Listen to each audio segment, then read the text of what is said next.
Good morning to all of you. How are you all? Dear student, हम आज 11th class में energy topic cover करेंगे. As you all know, the energy which is ability to do work. There are various type of energy, as you know. Kinetic energy, potential energy, muscular energy.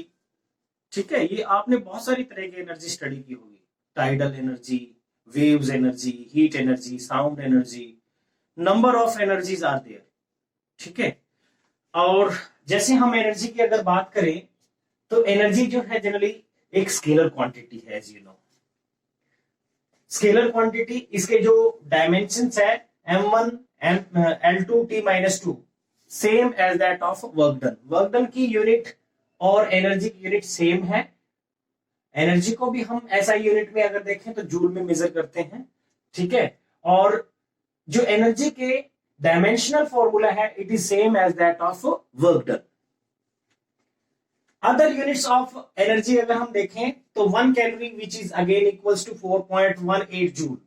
Calorie में भी हम major कर सकते हैं energy को. ठीक है, हीट एनर्जी या हीट या वर्क डन कह सकते हैं या एनर्जी कह सकते हैं, किसी भी तरह की एनर्जी है उनकी ये यूनिट होती है. 1 calorie is equals to 4.18 joule. रफली it is taken as 4.2 joule. 1 electron volt. Electron volt generally हम लिखे तो 1.6 इंटू 10⁻⁻⁹ जूल के इक्विवेलेंट होता है. इलेक्ट्रॉन का चार्ज होता है 1.6 इंटू 10⁻⁻⁹ कूलम. इलेक्ट्रॉन का चार्ज है.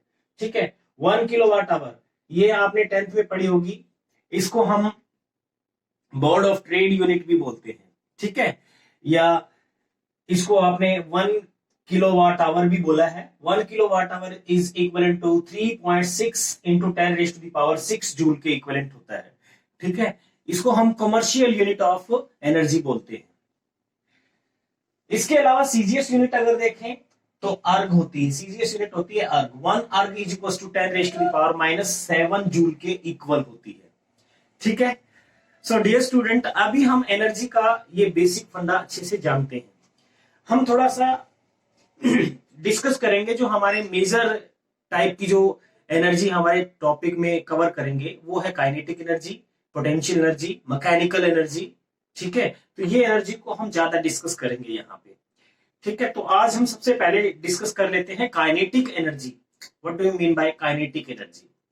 बहुत ही इंपॉर्टेंट टॉपिक हो जाता है इस चैप्टर के अंदर. इसका डेरिवेशन काइनेटिक एनर्जी क्या है और again potential energy and after that mechanical energy. चलो स्टार्ट करते हैं हम काइनेटिक एनर्जी से. डियर स्टूडेंट, अभी तक अगर आपने मेरा चैनल सब्सक्राइब नहीं किया है और फर्स्ट टाइम मेरे चैनल पे आए हो तो प्लीज सब्सक्राइब करना ना भूलें. और आपसे रिक्वेस्ट है कि कम से कम और लोगों को भी अपने चैनल पे लेकर आए ताकि वो भी इसको सब्सक्राइब कर सके और उनको भी इसका प्रॉफिट मिल सके. हम यहाँ पे 9 से 12 तक की फिजिक्स कवर कर रहे हैं, topic to topic, without skipping any topic. ठीक है, और किसी का कोई अगर प्रॉब्लम है तो वो कमेंट सेक्शन में अपनी प्रॉब्लम मुझे सेंड कर सकता है ताकि मैं उसका सॉल्यूशन जो है दे सकूं. तो डियर स्टूडेंट, अभी हम काइनेटिक एनर्जी की बात कर लेते हैं. Kinetic energy,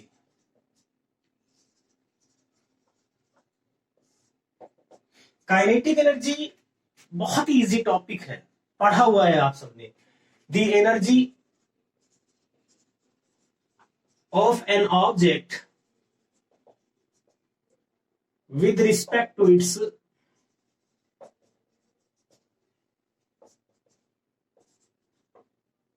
motion. Kinetic energy किसी भी ऑब्जेक्ट की कितनी होती है ये हम देखते हैं. अगर मेरे पास कोई m मास का ऑब्जेक्ट है and it is moving with velocity v, then we can say that it has kinetic energy k is equals to half mv square. ये काइनेटिक एनर्जी होती है. m यहाँ पे ऑब्जेक्ट का मास है, v is the velocity with which the object is moving. ठीक है, तो हम जनरली काइनेटिक एनर्जी को इतना ही कुछ जानते हैं. ठीक है, कोई भी मूविंग ऑब्जेक्ट है उसके पास काइनेटिक एनर्जी होती है. चाहे हम मूव कर रहे हैं, हमारी जो भी वेलोसिटी है. ठीक है, कोई भी ऑब्जेक्ट किसी भी सर्टेन वेलोसिटी के साथ अगर मूव कर रहा है तो उसकी काइनेटिक एनर्जी होगी कुछ। अगर ऑब्जेक्ट रेस्ट में है तो उसकी वेलोसिटी जीरो, तो हम ये कह सकते हैं कि वो ऑब्जेक्ट जो है रेस्ट में है, उसकी वेलोसिटी जीरो है, that means it has zero kinetic energy. ठीक है, तो हम लेट्स सपोज यही, अब एक्सप्रेशन की अगर बात करें काइनेटिक एनर्जी के, दो तरीके से मैं एक्सप्रेशन निकालूंगा, एक फर्स्ट मेथड और दूसरा सेकंड मेथड। ठीक है, सेकंड कैलकुलस मेथड से हम करेंगे। तो अभी मैं एक्सप्रेशन फॉर काइनेटिक एनर्जी बात करते हैं। Expression for kinetic energy,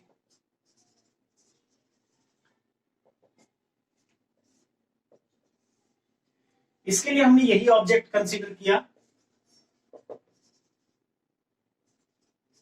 an object of mass m which is initially at rest। देखिए मैंने इनिशियली उसको क्या कहा, रेस्ट पे कहा। ठीक है, और हमने उसके ऊपर कुछ फोर्स अप्लाई किया जिससे कि उसकी वेलोसिटी v होगी, and we applied some force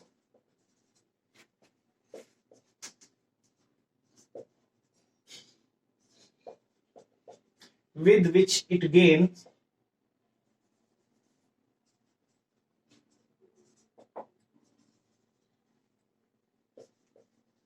some velocity v। ठीक है, अब हमें एक चीज पता है, as v square minus u square is equal to 2as। S इसने कुछ डिस्प्लेसमेंट कवर किया, लेट्स सपोज ये आफ्टर सम टाइम ये ब्लॉक यहां कुछ पहुंच जाएगा, डिस्प्लेसमेंट इसने जो किया वो एस है। ठीक है, अब आपको पता है कि आपने इनिशियली इस ऑब्जेक्ट को रेस्ट में था, रेस्ट से आपको कुछ फोर्स अप्लाई करना पड़ा जिससे कि इसकी वेलोसिटी v बन जाए। तो u यहाँ पे क्या है, जीरो, इनिशियली रेस्ट में बोला, तो v square is equal to आ गया हमारे पास 2as, और a इज इक्वल टू एक्सेलरेशन, ये क्या है, acceleration of the object.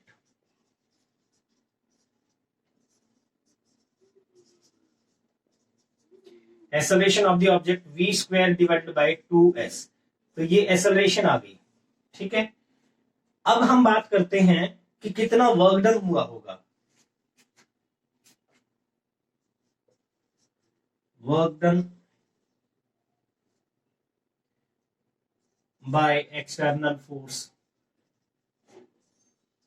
Applied, जो भी एक्सटर्नल फोर्स हमने अप्लाई किया था उसने वर्क डन कितना किया, that is W is equal to F dot S। अब हमने फोर्स जो अप्लाई किया है वो in the direction of motion ही अप्लाई किया है। So as we know F S cos of theta होता है, कोस थीटा यानी कोस थीटा हमारा यहाँ पे कितना रहेगा, 0 डिग्री, क्योंकि सेम डायरेक्शन में कोस 0 1 होता है, ये हम ऑलरेडी अच्छे से पढ़ चुके हैं। एफ इंटू एस, एफ क्या है हमारे पास, एम इंटू ए इंटू एस। ठीक है, और मास इंटू एक्सेलरेशन, एक्सेलरेशन की वैल्यू हमारे पास है v square divided by 2s और इंटू s। ठीक है, s से s कैंसिल हुआ, यही वर्क डन हमारे पास आ गया 1/2 mv स्क्वायर। जो ये वर्क डन है इसी को हम कह सकते हैं कि ये काइनेटिक एनर्जी है। ठीक है, ये काइनेटिक एनर्जी हुआ। तो ये इस तरीके से जो वर्क डन हमने किया, it is stored in the object in the form of kinetic energy. ठीक है, वर्क एनर्जी प्रिंसिपल हम आगे स्टडी करेंगे। तो ये काइनेटिक एनर्जी का एक एक्सप्रेशन हुआ फर्स्ट मेथड से। दूसरा हम कैलकुलस मेथड से करते हैं। ठीक है, ये नोट कर लीजिए, अदरवाइज स्क्रीनशॉट ले लीजिए। अब देखिए सेम ऑब्जेक्ट को हम दूसरे मेथड से करते हैं।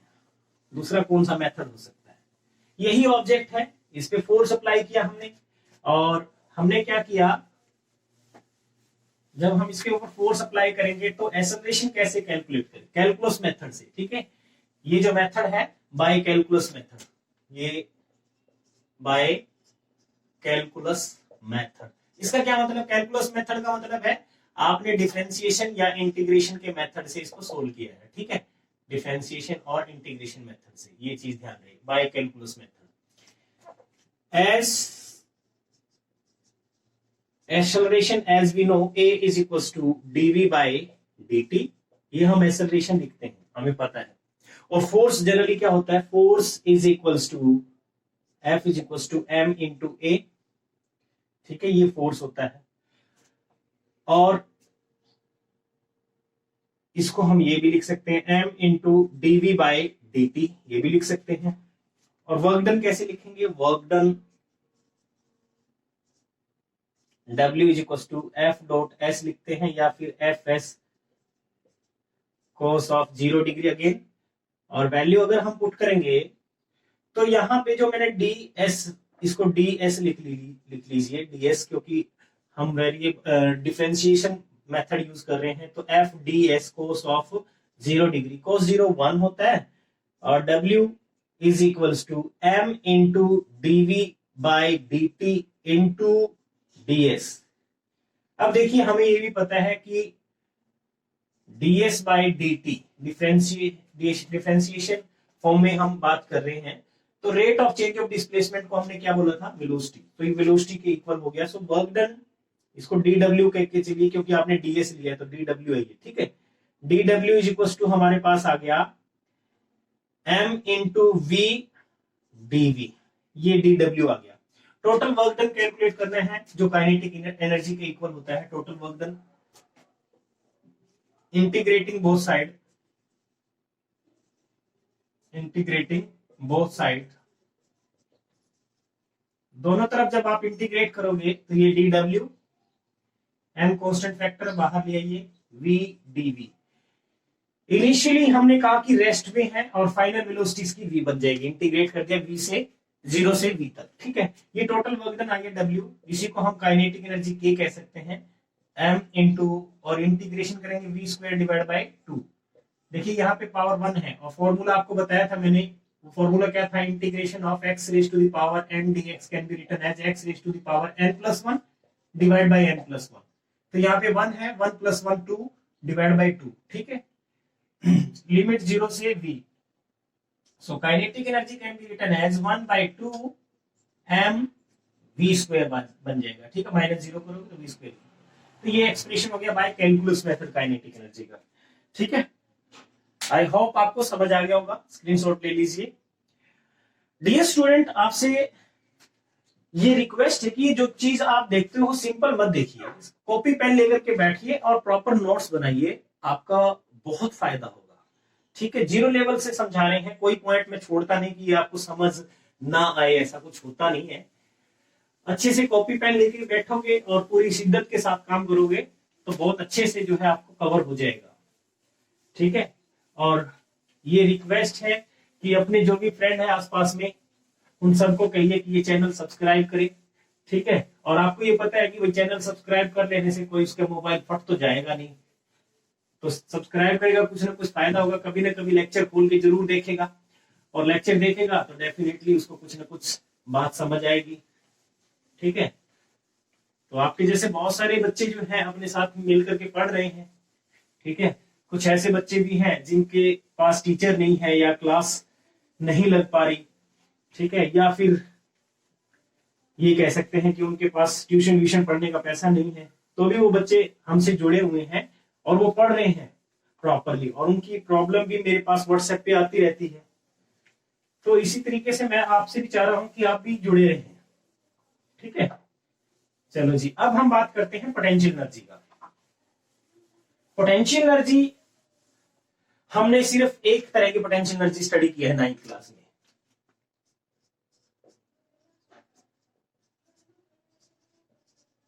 Potential energy. ये कौन सी एनर्जी होती है, the energy of the object due to its configuration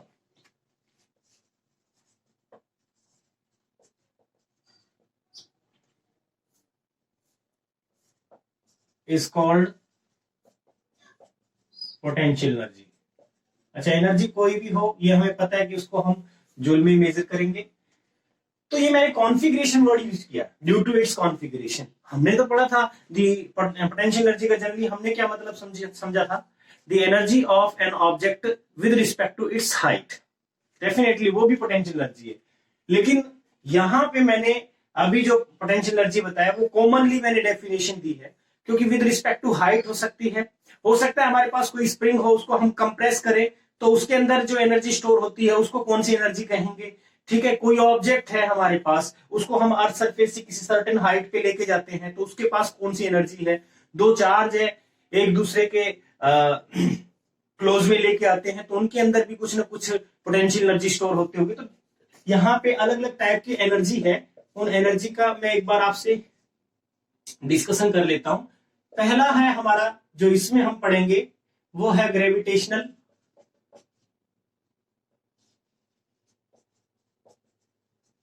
potential energy. ठीक है, दूसरा हम बात करेंगे इलास्टिक पोटेंशियल एनर्जी, और तीसरा हम बात करेंगे electrostatic potential energy. Electrostatic potential energy, ठीक है। वैसे और भी होती है, पेंडुलम वेंडम की भी पोटेंशियल एनर्जी होती है, बट मेनली एक बार इसको याद रखो, ग्रेविटेशनल पोटेंशियल एनर्जी और इलास्टिक पोटेंशियल एनर्जी हम अभी डिस्कस करेंगे। इलेक्ट्रोस्टैटिक पोटेंशियल एनर्जी हम 12th क्लास के अंदर स्टडी करेंगे, ठीक है। और जिनको इलेक्ट्रोस्टैटिक पोटेंशियल एनर्जी के बारे में भी स्टडी करना है तो मेरा 12th क्लास का यहाँ पे लेक्चर अपलोड कर रखा है, फर्स्ट यूनिट इलेक्ट्रोस्टैटिक, उसके अंदर मिल जाएगा ये लेक्चर आपको, वहां से आप देख सकते हो। तो हम सबसे पहले बात करते हैं gravitational potential energy. Gravitational potential energy कौन सी है और इसको कैसे डिफाइन करें, कैसे इसको आप ड्राइव कर सकते हो, ठीक है।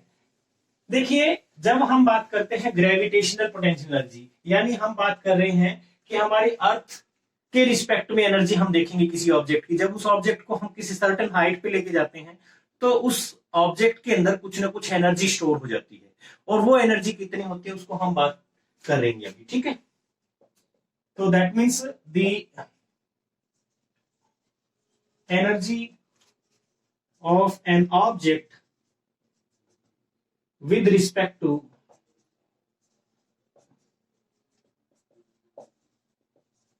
height above the surface of earth, above the surface of earth, earth surface से कितनी हाइट पे है उसके रिस्पेक्ट में हम जो भी एनर्जी कैलकुलेट करेंगे वो ग्रेविटेशनल पोटेंशियल एनर्जी है। आपको पता है ग्रेविटेशनल पोटेंशियल एनर्जी का बहुत इंपॉर्टेंस है। आपने गांव में टंकी वगैरह देखी होगी, हाइट पे टंकी बनाई जाती है, ठीक है, और उस टंकी के अंदर हम क्या करते हैं, पानी स्टोर कर देते हैं, तो उस पानी के अंदर क्या हो गया, पोटेंशियल एनर्जी स्टोर होगी। अब आपको कोई एक्स्ट्रा एफर्ट करने की जरूरत नहीं, जो पोटेंशियल एनर्जी स्टोर्ड है वाटर के अंदर वही एनर्जी जो है धीरे धीरे यूज होगी वाटर को अलग अलग घरों में पहुंचाने के लिए, ठीक है। जैसे घर में टैंकी है वैसे ही हम मोटर से पानी टैंकी में चढ़ा देते हैं, और टैंकी के अंदर जो पानी है उसके अंदर स्टोर्ड पोटेंशियल एनर्जी है, उसी एनर्जी को यूज करेंगे, बाद में टैप खोलते हैं पानी अपने आप आ जाता है। क्यों? क्योंकि जो पोटेंशियल एनर्जी उसके अंदर स्टोर है वही काइनेटिक एनर्जी में कन्वर्ट होके नीचे आता है। तो पोटेंशियल एनर्जी का कंसेप्ट आपको समझ आ गया होगा। इसका एक्सप्रेशन की अगर हम बात करें किस तरीके से इसको हम कैलकुलेट करेंगे, सिंपल सा एक्सप्रेशन है। देखिए, कोई ऑब्जेक्ट है above the surface of earth, तो इस पे ग्रेविटेशनल फोर्स या फिर डब्ल्यू वेट जो है वो कितना होता है, mg, ठीक है। इस ऑब्जेक्ट पे वेट जो लग रहा है वो नीचे की तरफ लगता है हमेशा, और ये कितनी हाइट पे है, h हाइट पे है, ठीक है। तो ये चीज है, यहां पे जो वर्क डन होगा जनरली, या कह सकते हैं force of gravitation, force of gravitation equals to weight of the body, weight of the body। कोई ऑब्जेक्ट है जिसका मास m है, उसको हमने सर्टेन हाइट तक लेके गए तो कुछ हमने वर्क डन किया, वो वर्क डन कितना होगा वही उसकी ग्रेविटेशनल पोटेंशियल एनर्जी है, ठीक है। अब वो फोर्स कितना है या वेट कितना है, W is equal to m into g, ठीक है। ये नीचे की तरफ एक्ट करेगा हमेशा towards the centre of earth, और जो हाइट है या डेप्थ है, ठीक है, हाइट की हम बात करेंगे, यहाँ पे हाइट इज इक्वल्स टू यहाँ पे है h। सो वर्क डन जो है वो कितना होगा, यहाँ पे जो वर्क डन है वो किसमें कन्वर्ट हो रहा है, जैसे मैं इस ऑब्जेक्ट को यहाँ से उठा करके यहाँ लेके जा रहा हूं, तो जो वर्क डन मैंने किया ये वर्क डन स्टोर हो जाएगा as its gravitational potential energy. ठीक है, so work done W is equal to F into H हम लिख सकते हैं, F इंटू एच। ठीक है, और F की वैल्यू आपको पता है mg और इंटू एच। सो ये पोटेंशियल एनर्जी हो जाएगी U is equal to mgh। मैंने पोटेंशियल एनर्जी को U से रिप्रेजेंट किया, यही पोटेंशियल एनर्जी है।